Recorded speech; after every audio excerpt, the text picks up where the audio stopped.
Thank you, Las Caherlach.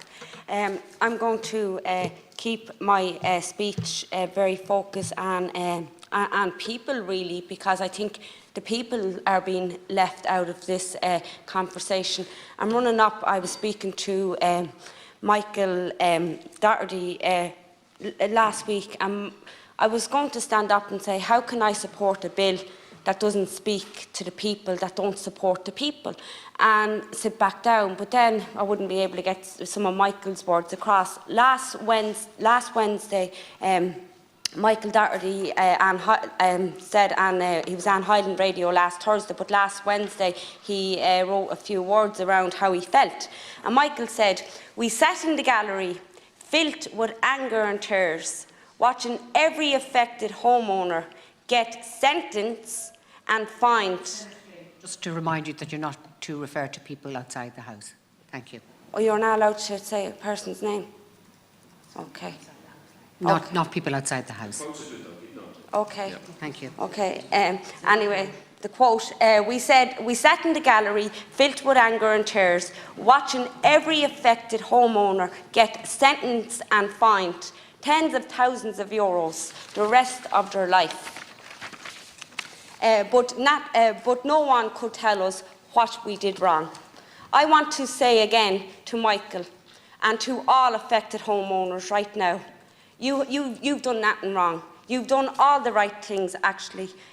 The MICA Action Group has been set up since 2013. We're talking about this issue as if it was just came to our attention 2-3 years ago. But just keep that in mind. You know, the government has let down the people. Affected homeowners need more than words right now. I want to offer my solidarity to the homeowners. I will be bringing very strong amendments to this bad piece of legislation later this week to see if we can fix it. The amendments there were more than 150 amendments brought last week to the Dáil by the opposition, and not one of those amendments were supported. All of the amendments were designed to listen and to address the concerns of the homeowners. A lot of these amendments, again, was brought forward by the campaigners.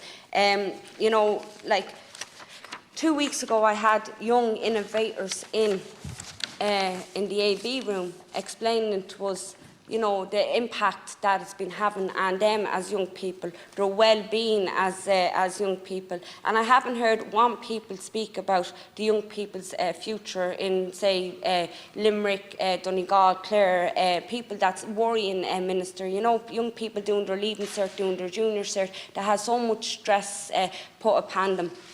And again, to say, you know, I will be voting against this bill as it stands now. I would really encourage you to listen to the people. This is the last chance. And as senators, we are seen to have less power. Obviously, we do have less power than deputies. But this week, this Wednesday, we can come together as a House.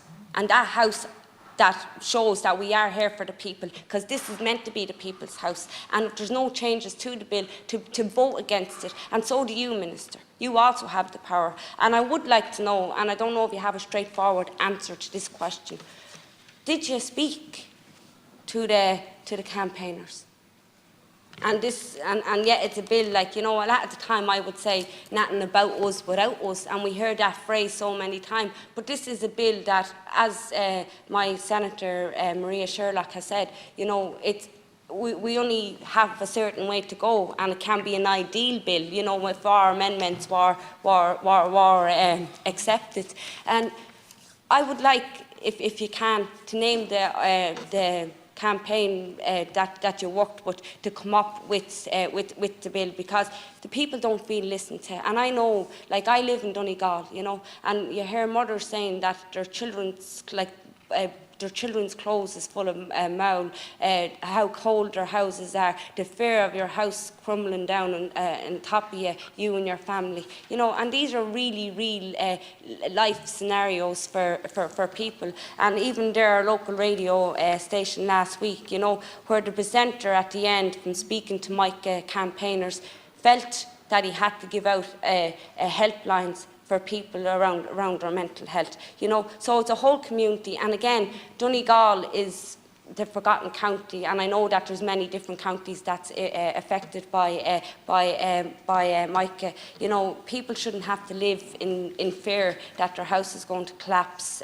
down with them, down on top of them. So again, Minister, if you could just name the groups that you did work with, and just to say to you, like, Deputy Pringle brought very good amendments to the Dáil last week, and I'm hoping to bring some of those amendments forward here. You know, cost, like, what, at the end of the day, what's money when people's lives are at risk, you know, and what's money when people have to live in very poor standard accommodation. So again, Minister, I would urge you to think before Wednesday at including our amendments here as a collective coming together to, and these amendments are not our amendments, they're not my amendments, they're the amendments of the campaigners. So again, nothing about us without us, and for those campaigners, I think they need to be included. So again,